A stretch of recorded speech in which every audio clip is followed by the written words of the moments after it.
দীর্ঘ 7 বছরের ভালোবাসার পুরুষটিকে অহি নিজের চোখের সামনেই অন্যের হতে দেখল, তাও আবার নিজেরই প্রিয় বান্ধবীর স্বামী।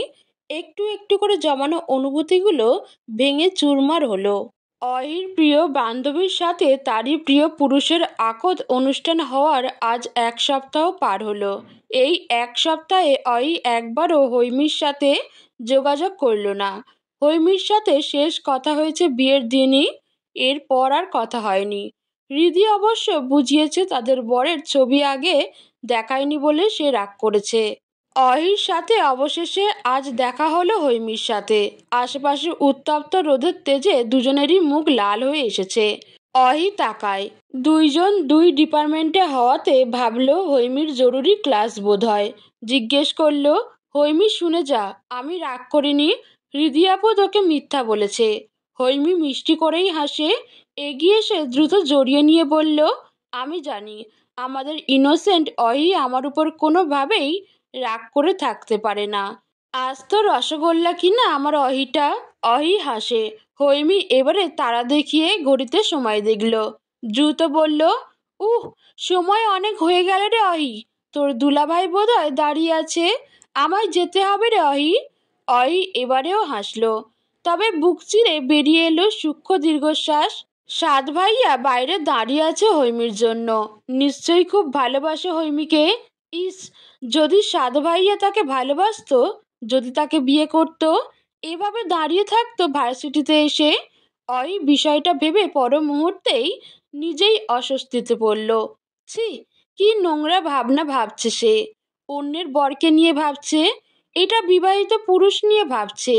বিবাহিত পুরুষের জন্য অনুভূতি পুষছে। ছি, অহির নিজেকেই নিজের ছোট লাগলো। আর যাই হোক, বিবাহিত পুরুষের প্রতি অনুভূতি রেখে নিজেকে নিচু প্রমাণ করার মেয়ে সে নয়। মনে মনে নিজেকে শাসালো সে, নিজেকেই মনে মনে শুধালো। ছি অই, সে অন্যের বর, অন্যের বিয়ে করা বর, তুমি তার দিকে নজর দিতে পারো, অন্যের জিনিসে নজর দিতে নেই অহি। অহি কথাটা মনে মনে বলেই নিজেকে শাসিয়ে নিয়ে হৈমির দিকে চাইল। বলল, যা, সাবধানে যাস। হৈমি খুশিতে হাসলো। দৌড়ে যেতে যেতে বলল, তোর সাথে ফিরে কথা বলবো রে অহি, আপাতত বরের সাথে ঘুরতে যাচ্ছি। অহি তাকিয়ে হাসলো। পর মুহূর্তেই দেখা মিলল রাফিদ, নিয়া আর তাসিনের। এক ডিপার্টমেন্টে এবং বহুকালের বন্ধুত্বের সুবাদে এদের সাথে অহির সম্পর্কটা সুন্দর, খুবই সুন্দর। অহি, রিধি, হৈমি তিনজনেই এক বাসায় ভাড়া থাকে। বাসা একই শহরে হলেও ওরা বাসায় না থেকে এভাবেই থাকে এখানে। হৈমি যদিও আকদ অনুষ্ঠানের পর এখন ফেরেনি। অহি বাসায় ফিরল সন্ধ্যার একটু আগে। মুখে চোখের ক্লান্তিতে যখন কারো বুকের ব্যথা তীব্র হয়ে ওঠে, তখন অহি চোখ বুজে নিয়ে শরীর এলিয়ে দিল বিছানায়। বুকের পোড়া ব্যথা এবং যন্ত্রণা নিয়ে আফসোস করে বলল, কেন আমার হলেন না সাদ ভাইয়া, কেন আমার হলেন না? যদি আমার হতেন আমি আপনার সমস্ত রাগ মেনে নিতাম সাদ ভাইয়া, সমস্ত উত্তাপ সহ্য করে নিতাম, সমস্ত জেদ, সমস্ত ক্ষোভ আমি সামলে নিতাম সাদ ভাইয়া। অথচ আপনি আমায় একটা বারের জন্য মনে করেননি, একটা বারের জন্য মনে রাখেননি অহিকে। আবারও টলমল আবেগ নিয়ে বলল, আপনি অহির হলে অহি স্বর্গে ভাসত সাদ ভাইয়া। আপনি যদি অহির হতেন, অহি আপনাকে সত্যিই আঁকড়ে নিত, এত বেশি আঁকড়ে ধরত যে অহির এই জীবনের সমস্ত দুঃখ, সমস্ত ক্লান্তি সে সুখ হিসেবে ভেবে নিত। অহি এসবই বিড়বিড় করে বলছিল, চোখ টলমল করছে। এতদিনের ভালোবাসা, এতদিনের অনুভূতি ভুলে ওঠা সহজ নয়।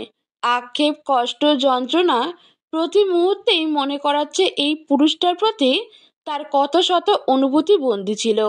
অই চেষ্টা করছে, পুরোপুরি চেষ্টা করছে ওই পুরুষটিকে ভুলে যাওয়ার। হয়তো ভুলতে পারবেও কোনো একদিন। হৈমি আজ শাড়ি পরেছে, একদম লাল টকটকে একটা শাড়ি, কানে গুজে নিয়েছে একটা লাল গোলাপ, অতঃপর সুন্দরভাবে একটা টিপ গুজে নিয়েছে কপালের মাঝখানটায়। নিচে তার বর দাঁড়ানো। একটু পরই হয়তো অপেক্ষার বাঁধ ভেঙে হর্ন বাজবেই। হৈমি আয়নায় নিজেকে দেখে শুনে নিয়ে নিচে নামলো।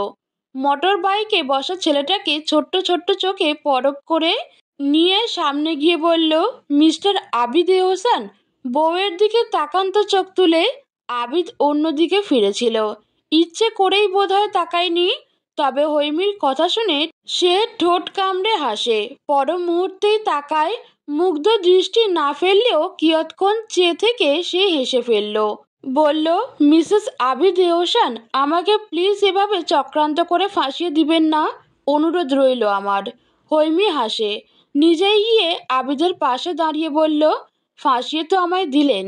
এত ভদ্র ভালো একটা ছেলে হয়ে তো আমাকে বিবাহিত নারীর পদবি দিয়ে দিলেন, যেখানে আমার বড় ছোট বান্ধবী কেউ এখনো বিবাহ করল না। আবিদ ভ্রুকুচকে বলল, বিয়ে করে পস্তাচ্ছ? হৈমির চোখ ছোট ছোট করে ফেলে। বলে, অবশ্যই পস্তাচ্ছি। আমার প্রেম করা হলো কোথায়? প্রেম করার আগেই ছেলের বিয়ে করে ফেলতে হবে। অলরেডি দুইবার বিবাহ সম্পন্ন করে ফেলেছে এই ভদ্র ভালো আবিদ এহসান। দেখে বোঝা যায়। আবিদ হেসে ফেলে। বলল, হৈমির মতো একটা প্রেমিকা হলে যা হয় আর কি। রিস্ক নিতে চায়নি। হৈমি মুখ ভেঙায়। বলে, দাঁড়িয়ে থাকবো নাকি? বাইকে উঠতে বলবেন। থাকো, কাছাকাছি থাকলে আমার যদি সর্বনাশ ঘটে। হৈমি ভ্রু বাঁকিয়েই তাকায়। অতঃপর বাইকে উঠে বসে বলল, ঘটুক তবে সর্বনাশ। আবিদ নিঃশব্দেই হাসে। ঠোঁট কামড়ে কিয়ৎক্ষণ তাকায় বাইকের মিররে ভেসে আসা তার প্রিয়তমার মুখপানে। সাদিদ এহসান নামা পুরুষটা আজ বেশ কয়েকদিন যাবৎ বাসায় ঝামেলা পাকিয়েছে। আজ সে ঝামেলা কিছুটা চূড়ান্ত রূপ নিয়েছে। রাগারাগি করে এক পর্যায়ে সাদিদ ফুলদানিটা ছুঁড়ে ফেলেছে ফ্লোরে। নিধি ছেলের এই বেয়াদবি রূপ দেখে বিরক্তই হলো। কপাল কুঁচকে বলল, সমস্যা কি? নিনিকে তুমি সত্যিই বিয়ে করবে না? সাদিদ নাক মুখ কুঁচকে নিয়ে তাকায়। উত্তরে বলে, সমস্যা অনেক। নিনিকে যে আমি জীবনেও বিয়ে করব না তা তুমি জানো আম্মু। আবিদকে ওর বউ বুঝিয়ে দিয়েছ, এবার আমাকেও আমার বউ বুঝিয়ে দেওয়া হোক। শত হোক ওর থেকে আমি 1 মিনিটের বড় হই। নিধির চোখ ছোট ছোট করে তাকিয়েই ছেলের দিকে ফিরে বলল, আবিদ বলছে ওর বউ আকদের পরও বাড়িতেই থাকবে। হৈমির পড়া শেষ হওয়ার পর একবারে আনুষ্ঠানিক বিয়ের পর হৈমিকে ঘরে তুলবে, সংসার করবে। কিন্তু তুমি তো তাতে রাজি নও। তুমি বিয়ের পরপরই বউ তুলবে, সংসার করবে। বউয়ের বাড়ির লোক এতে রাজি না হলে আমরা কি করব? এর থেকে নিনি তোমার সব চাওয়ার সাথে মিল আছে। সে বিয়ের পর সংসারও করতে রাজি আছে। সাদিদ দাঁতে দাঁত চাপে পুনরায় রাগ দেখিয়ে টেবিলের উপর থাকা কাঁচের গ্লাসটা ছুঁড়ে ফেলে বলল, নিনির কথা এখানেই থামাবে তুমি আম্মু? নয়তো খারাপ হবে। ওকে বাদ, কিন্তু তুমি যার কথা বলছো এবং যা চাও তা হবে না। সাদিদ ভ্রু বাঁকায়। মায়ের দিকে তাকিয়ে বলে উঠল, হবে না কেন? ও কি সবসময় বাড়িতে থাকবে নাকি? বিয়ের পর তো অবশ্যই সংসার করবে, তাই না? তাছাড়া বিয়ের পর কি তুমি থেকেছিলে নানু বাড়ি? সাদিদের আম্মু মহাশয় উপস্থিত হলো এতক্ষণে। ছেলের নাকের ডগায় রাগ দেখে শান্ত করাতে আশ্বাস দিয়ে বলল, এত বছর যখন অপেক্ষা করেছো আরেকটু অপেক্ষা করো। সাদিদ হন হন করে চলে যেতে যেতে বলে গেল, পারবো না। তোমরা ব্যবস্থা না করলে আমি নিজেই স্টেপ নিব, তখন দোষ দিবে না। ওই 2 দিন পর পরই বাসায় যায়। বাবাকে আর ছোট ভাইকে দেখে আসে।